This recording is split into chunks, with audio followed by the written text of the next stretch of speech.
композирането не е въпрос на вдъхновение, е въпрос на работа. Че един композитор става всяка сутрин в 8 часа и независимо от това как се чувства, какво прави, той работи между 8 и 12. След което може да си почине. В смисъл, ти трябва да имаш ритъм на работа. Така че това действително да не влияе от... Много хора имат много романтична представа за музика.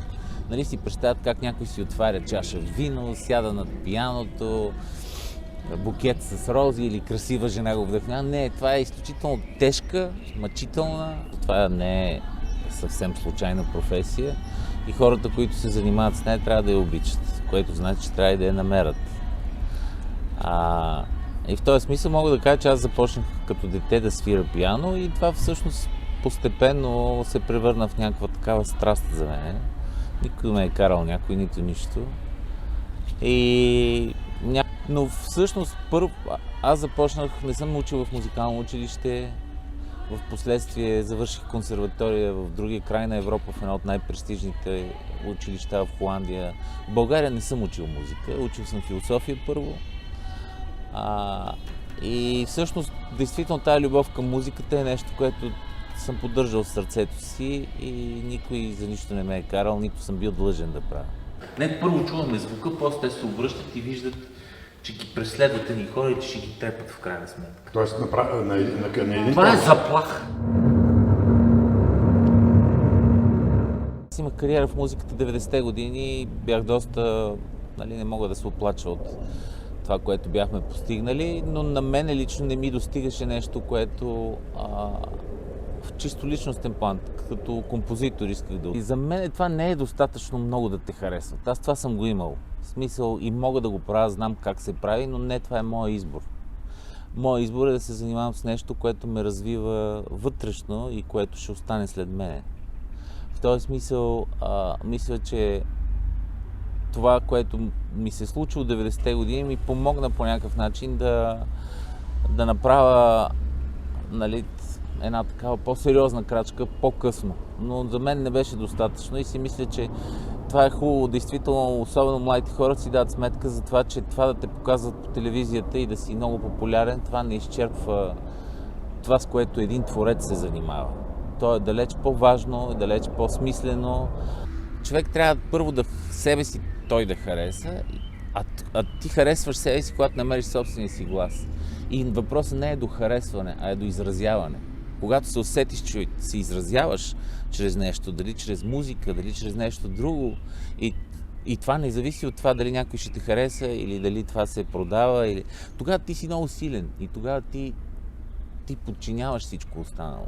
Когато си в зависимост от това дали те харесват, дали има пазар, тогава се превръщаш в крайна сметка в нещо, което привидно може да е популярно, но всъщност вътрешно ти не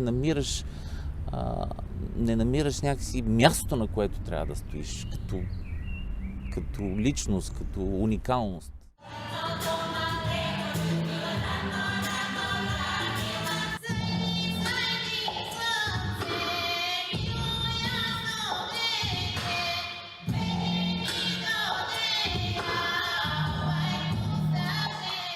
Аз самия работя в театър, в кино, имам свои собствени музикални проекти. Автор съм и съм музикален продуцент на последния албум на Мистерец Лиза Джерас, който обиколихме цяла Европа и в общи български проект не е имал такъв пробив в последните, може би, 10 години. Имах възможността да бъдем в концерт Хебал, да бъдем в Queen Elizabeth в Лондон, да бъдем наистина навсякъде и да бъдем с Лиза Джерас, която е, може би, едно от най-чудните и магични гласове в света. И в този смисъл това е един път, по който ти срещаш различни хора. Важно е да умееш да го вървиш, да си убеден в него, да не се отчаиваш или да не се бъркаш от мнението на хората около себе си, да ги слушаш за полезните неща, но следвайки го, ти действително стигаш до неща, до които не си подозирал, че стигаш. Аз последния ми концерт, който беше в Рим, в центъра на Рим, и аз никога не съм си представил, че ще има такъв отзвук това нещо.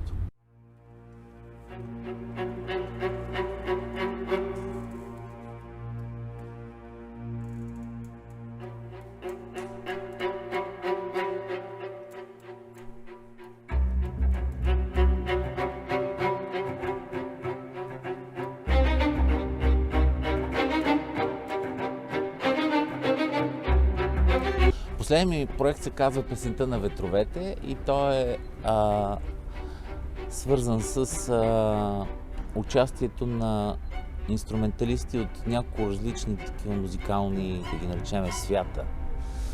Основният участник са софийски солисти под диригентство на Пламен Джуров и към тях участват Росен Захариев, който е един от водещите ни джаз тромпетисти, Гергана Димитрова, която е първо сопрано на Ева Квартет и на Мистерен българските гласове, и Пламена Георгинова, която пък е оперно сопрано.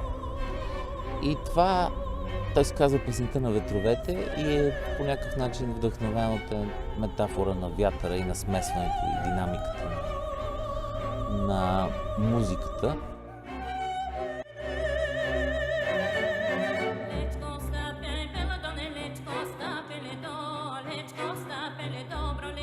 И мисля, че това е много скучно да си избъднеш мечтите. До момента, в който се събуждаш сутрин и имаш мечти и имаш на къде искаш да отидеш, значи си жив и си по някакъв начин артист.